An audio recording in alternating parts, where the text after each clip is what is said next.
आदरणीय राष्ट्रपति जी, आदरणीय उपराष्ट्रपति जी, आदरणीय स्पीकर महोदय, मंच पर विराजमान सभी वरिष्ठ महानुभाव और सदन में उपस्थित संविधान के प्रति समर्पित सभी भाइयों और बहनों, आज का दिवस बाबा साहब आम्बेडकर, डॉक्टर राजेंद्र प्रसाद जैसे दूरंदेशी महानुभावों को नमन करने का है। आज का दिवस इस सदन को प्रणाम करने का है, क्योंकि इसी पवित्र जगह पर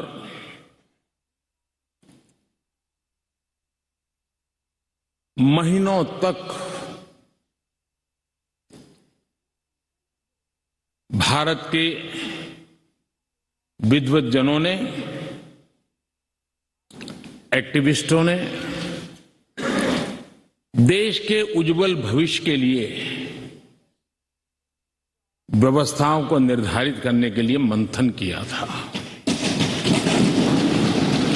और उसमें से संविधान रूपी अमृत हमें प्राप्त हुआ है, जिसने आजादी के इतने लंबे कालखंड के बाद हमें यहां पहुंचाया है।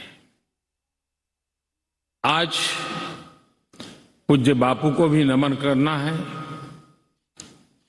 आजादी की जंग में जिन जिन लोगों ने अपना बलिदान दिया, अपना जीवन खपाया, उन सबको भी नमन करने का यह अवसर है। आज 26/11 हमारे लिए एक ऐसा दुखद दिवस, जब देश के दुश्मनों ने देश के भीतर आकर के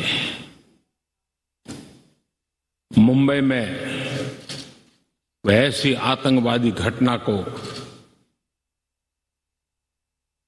अंजाम दिया।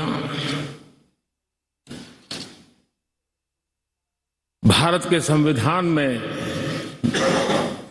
सूचित देश के सामान्य मानवीय की रक्षा की जिम्मेवारी के तहत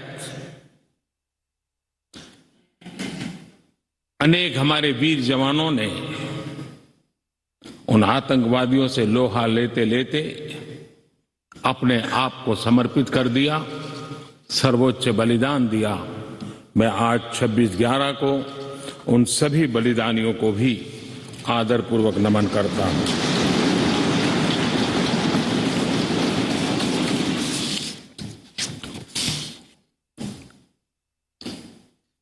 आदरणीय महानुभाव,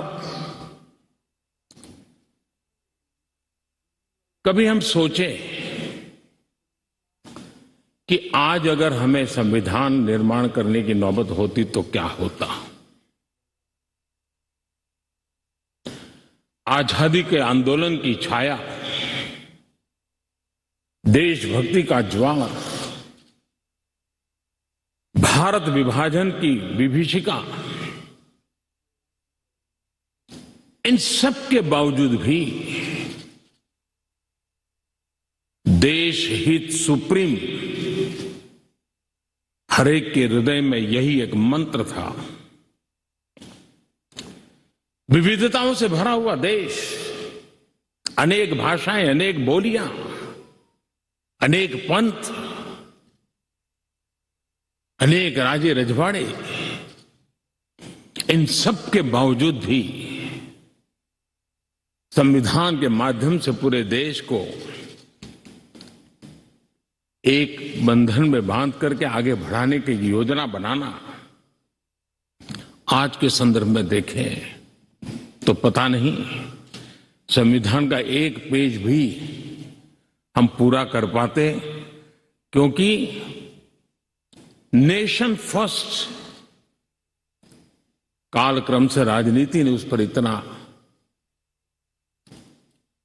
प्रभाव पैदा कर दिया है कि देश हित भी कभी कभी पीछे छूट जाता है। ये उन महानुभावों को प्रणाम इसलिए करना चाहूंगा क्योंकि उनके भी अपने विचार होंगे, उनके विचारों की भी धारा होगी, उस धारा में धार भी होगी, लेकिन फिर भी राष्ट्रहित सुप्रीम होने के नाते सबने मिल बैठ करके एक संविधान दिया।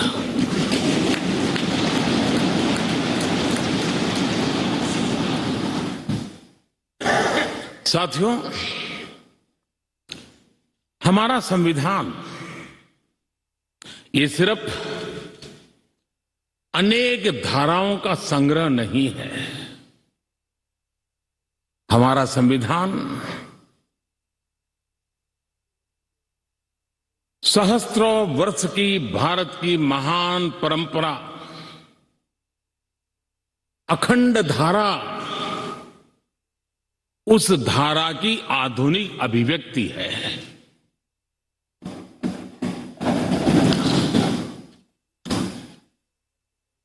और इसलिए हमारे लिए लेटर एंड स्पिरिट में संविधान के प्रति समर्पण, और जब हम इस संवैधानिक व्यवस्था से जनप्रतिनिधि के रूप में ग्राम पंचायत से लेकर के संसद तक जो भी दायित्व निभाते हैं, हमें संविधान के लेटर एंड स्पिरिट को समर्पित भाव से ही हमें अपने आप को हमेशा सज्ज रखना होगा। और जब ये करते हैं तो संविधान की भावनाओं को कहां चोट पहुंच रही है उसको भी हम नजरअंदाज नहीं कर सकते हैं। और इसलिए इस संविधान दिवस को हमें इसलिए भी मनाना चाहिए कि हम जो कुछ भी कर रहे हैं वो संविधान के प्रकाश में सही है कि गलत है, हमारा रास्ता सही है कि गलत है। हर वर्ष संविधान दिवस बनाकर के हमने अपने आप को मूल्यांकन करना चाहिए। अच्छा होता देश आजाद होने के बाद 26 जनवरी प्रजासत्ताक पर्व की शुरुआत होने के बाद हमें 26 नवंबर को संविधान दिवस के रूप में देश में मनाने की परंपरा बनानी चाहिए थी, ताकि उसके कारण हमारी पीढ़ी दर पीढ़ी संविधान बना कैसे, कौन लोग थे इसको बनाते थे, किस परिस्थितियों में बना, क्यों बना, हमें संविधान कहां ले जाता है, कैसे ले जाता है, किसके लिए ले जाता है, इन सारी बातों की हर वर्ष अगर चर्चा होती है तो संविधान जिसको दुनिया ने एक जीवंत इकाई के रूप में माना है, एक सामाजिक दस्तावेज के रूप में माना है, विविधता भरे देश के लिए ये एक बहुत बड़ी ताकत के रूप में पीढ़ी दर पीढ़ी अवसर के रूप में काम आता। लेकिन कुछ लोग इसे चूक गए। लेकिन जब बाबा साहब आंबेडकर के 125वीं जयंती थी, हम सबको लगा कि इससे बड़ा पवित्र अवसर क्या हो सकता है कि बाबा साहब आंबेडकर ने इस देश को जो बहुत बड़ा नजराना दिया है उसको हम हमेशा हमेशा के लिए स्मृति ग्रंथ के रूप में याद करते रहें। और इसी में से, और मुझे याद है जब सदन में इस विषय पर मैं बोल रहा था 2015 में बाबा साहब आंबेडकर की 150वीं जयंती के निमित्त इस काम की घोषणा करते समय, तब भी विरोध आज नहीं हो रहा है, उस दिन भी हुआ था कि 26 नवंबर कहां से ले आए, क्यों कर रहे हो, क्या जरूरत थी। बाबा साहब आम्बेडकर का नाम हो और आपके मन में ये भाव उठे, ये देश अब सुनने के लिए तैयार नहीं है।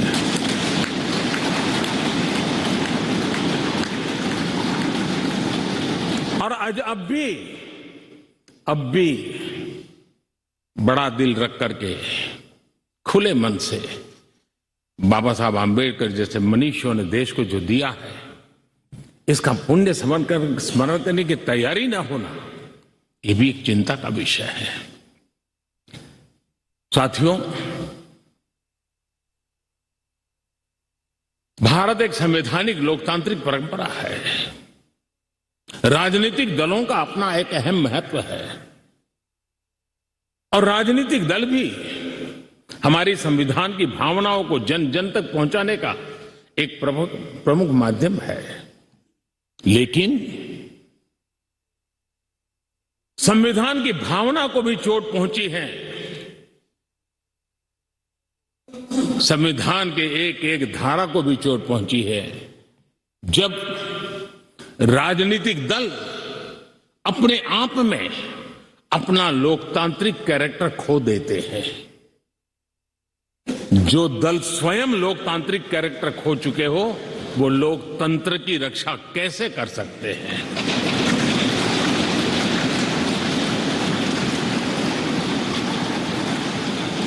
आज देश में कश्मीर से कन्याकुमारी, हिंदुस्तान के हर कोने में जाइए, भारत एक ऐसे संकट की तरफ बढ़ रहा है जो संविधान को समर्पित लोगों के लिए चिंता का विषय है, लोकतंत्र के प्रति आस्था रखने वालों के लिए चिंता का विषय है, और वो है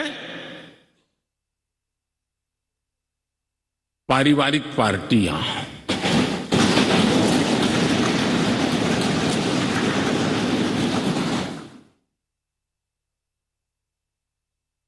राजनीतिक दल, party for the family, party by the family,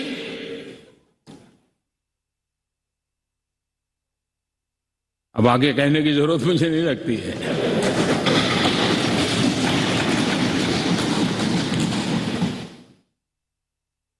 Kashmir से कन्याकुमारी हरी राजनीतिक दलों की तरफ देखिए, ये लोकतंत्र की भावना के खिलाफ है। संविधान हमें जो कहता है उसके विपरीत है। और जब मैं ये कहता हूं कि पारिवारिक पार्टियां, इसका मतलब मैं ये नहीं करता हूं कि एक परिवार में से एक से अधिक लोग राजनीति में ना आए। जी नहीं, योग्यता के आधार पर, जनता के आशीर्वाद से किसी परिवार से एक से अधिक लोग राजनीति में जाएं, इससे पार्टी परिवारवादी नहीं बन जाती है। लेकिन जो पार्टी पीढ़ी दर पीढ़ी एक ही परिवार चलाता रहे, पार्टी की सारी व्यवस्था परिवारों के पास रहे, वो लोकतंत्र, स्वस्थ लोकतंत्र के लिए सबसे बड़ा संकट होता है। और आज संविधान के दिवस पर संविधान में विश्वास करने वाले, संविधान को समझने वाले, संविधान को समर्पित सभी देशवासियों से मैं आग्रह करूंगा कि देश में एक जागरूकता लाने की आवश्यकता है। जापान में एक प्रयोग हुआ था। जापान में देखा गया कि कुछ ही पॉलिटिकल फैमिली ही व्यवस्था में चल रहे हैं, तो किसी ने बीड़ा उठाया था कि वो नागरिकों को तैयार करेंगे और पॉलिटिकल फैमिली के बाहर के लोग निर्णय प्रक्रिया में कैसे आए, और बड़ी सफलतापूर्वक 30-40 साल लगे, लेकिन करना पड़ा।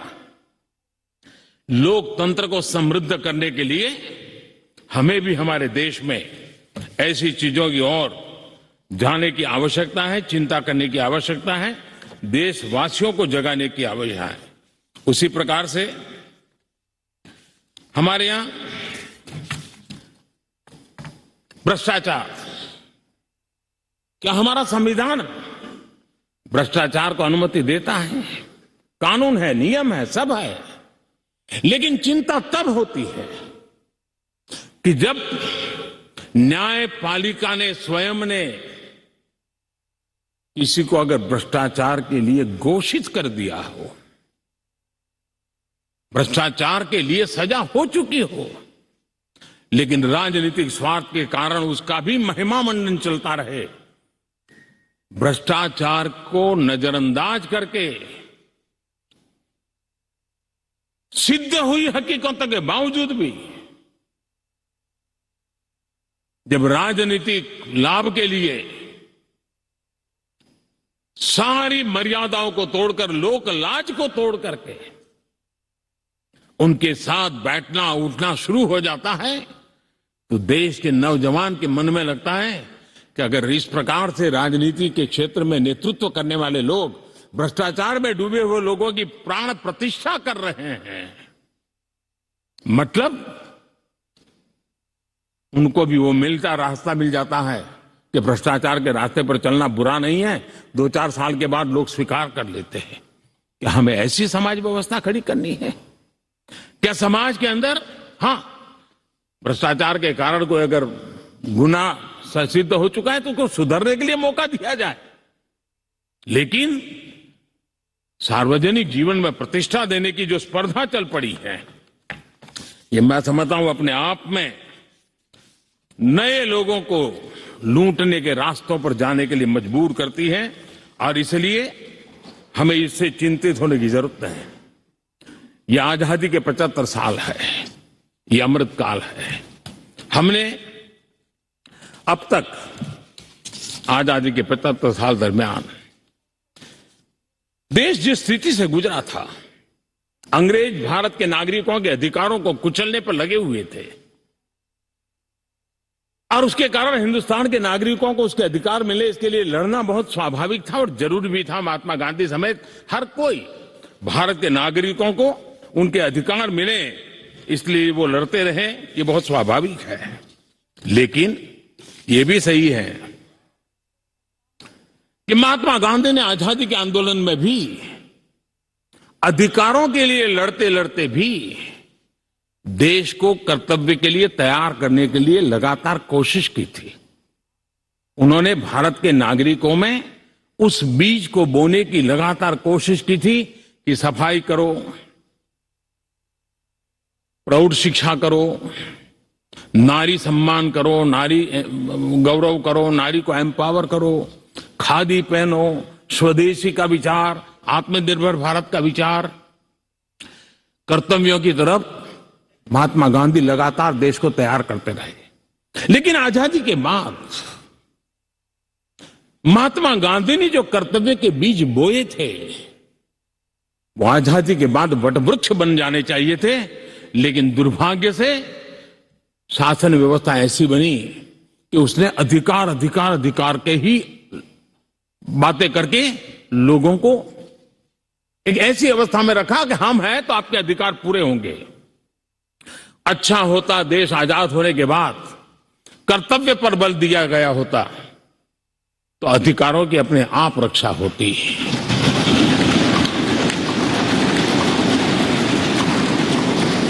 कर्तव्य से दायित्व का बोध होता है, कर्तव्य से समाज के प्रति एक जिम्मेवारी का बोध होता है। अधिकार से कभी कभी एक याचक वृत्ति पैदा होती है कि मुझे मेरा अधिकार मिलना चाहिए, यानी समाज को कुंठित रखने की कोशिश होती है। कर्तव्य के भाव से सामान्य मानवी के जीवन में एक भाव होता है कि ये मेरा दायित्व है, मुझे इसको निभाना है, मुझे करना है, और जब मैं कर्तव्य का पालन करता हूं तो अपने आप किसी के अधिकार की रक्षा हो जाती है, किसी के अधिकार का सम्मान हो जाता है, किसी के अधिकार का गौरव हो जाता है, और उसके कारण कर्तव्य भी बनते हैं और अधिकार भी चलते हैं और स्वस्थ समाज की रचना होती है। आजादी के अमृत महोत्सव में हमारे लिए बहुत आवश्यक है कि हम कर्तव्य के माध्यम से अधिकारों की रक्षा करने के रास्ते पर चल पड़े। कर्तव्य का वो पथ है जिसमें अधिकार की गारंटी है, कर्तव्य का वो पथ है जो अधिकार सम्मान के साथ दूसरे को सुपुर्द करता है, उसके हक को दे देता है। और इसलिए आज जब हम संविधान के दिवस को मना रहे हैं, तब हमारे भीतर भी यही भाव निरंतर जगता रहे कि हम कर्तव्य पथ पर चलते रहें, कर्तव्य को जितनी अधिक मात्रा में निष्ठा और तपस्या के साथ हम मनाएंगे, हर किसी के अधिकारों की रक्षा होगी। और आजादी के दीवानों ने जिन सपनों को लेकर के भारत को बनाया था, उन सपनों को पूरा करने का सौभाग्य आज हम लोगों को मिला है। हम लोगों ने मिलकर के उन सपनों को पूरा करने में कोई कसर नहीं छोड़नी चाहिए। मैं फिर एक बार स्पीकर महोदय का इस महत्वपूर्ण अवसर के लिए बहुत बहुत बधाई देता हूं, अभिनंदन करता हूं। उन्होंने इस बात कार्यक्रम की रचना की।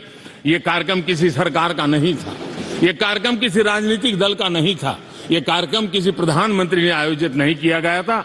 ये सदन का गौरव होते हैं स्पीकर, सदन का ये स्थान गौरवपूर्ण होता है। स्पीकर की एक गरिमा होती है, बाबा साहब आम्बेडकर की गरिमा होती है, संविधान की अपनी एक गरिमा होती है। हम सब उन महान पुरुषों को प्रार्थना करें कि वो हमें शिक्षा दें, ताकि हम हमेशा स्पीकर पद की गरिमा बनाए रखे, बाबा साहब आम्बेडकर का गौरव बनाए रखे और संविधान का गौरव बनाए रखे। इसी की अपेक्षा के साथ आप सबका बहुत बहुत धन्यवाद।